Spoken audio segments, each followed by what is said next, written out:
សួស្តីយើងជួបគ្នានៅវីដេអូថ្មីមេរៀនថ្មីនេះគឺជាមេរៀនថ្មីប្រកបដដែលមេរៀនទី43កប្រកបនិងកយើងឃើញថាហេតុអីបើយើងរៀនដល់មេរៀនទី43ហើយយើងនៅប្រកបនឹងកដដែលក៏ប៉ុន្តែប្រកបនឹងកពេលនេះគឺយើងប្រកបនឹងព្យញ្ជនៈពួកអូអញ្ចឹងសូរស្រៈនិស្ស័យគឺយើងត្រូវតែបដូរសូរមកយើងអានទាំងអស់គ្នាការអានព្យាង្គគោនិងកគោកងោនិងកងោកចូលនិងកជោកផោនិងកផោកថោនិងកថោកម៉ូនិងកមកលោនិងកលោកវោនិងកវោក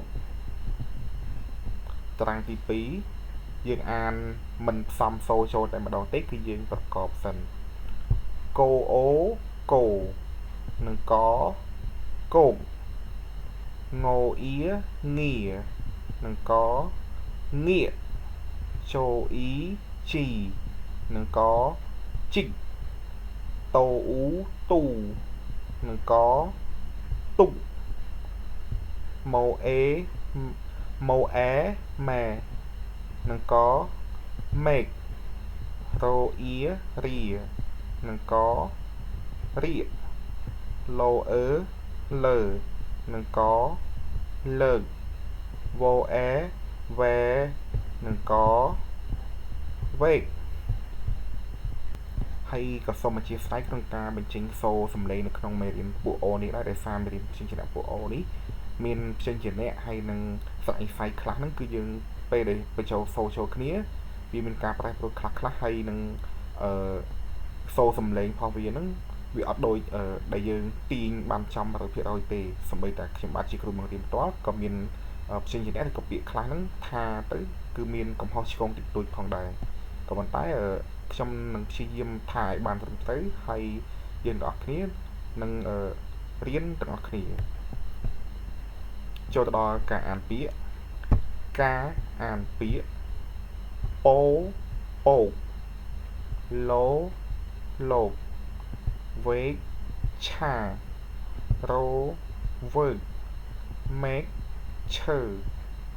ទឹកកករោលៀកតោទឹកគោគោកទឹករោលោកតោះចូលទៅដល់ការអានអត្ថបទខ្លីការអានអត្ថបទខ្លីពូពេក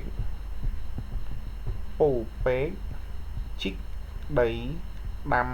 ចេកពូពេករែកជីដាក់ដំណាំពូពេកលៃលោបដេមួកតុកពូពេកយកមួកចែកពុកម៉ែម៉ែយកវែកជោកអំបុកចែកពូពេកពុកម៉ែចូលជែកវែកញែក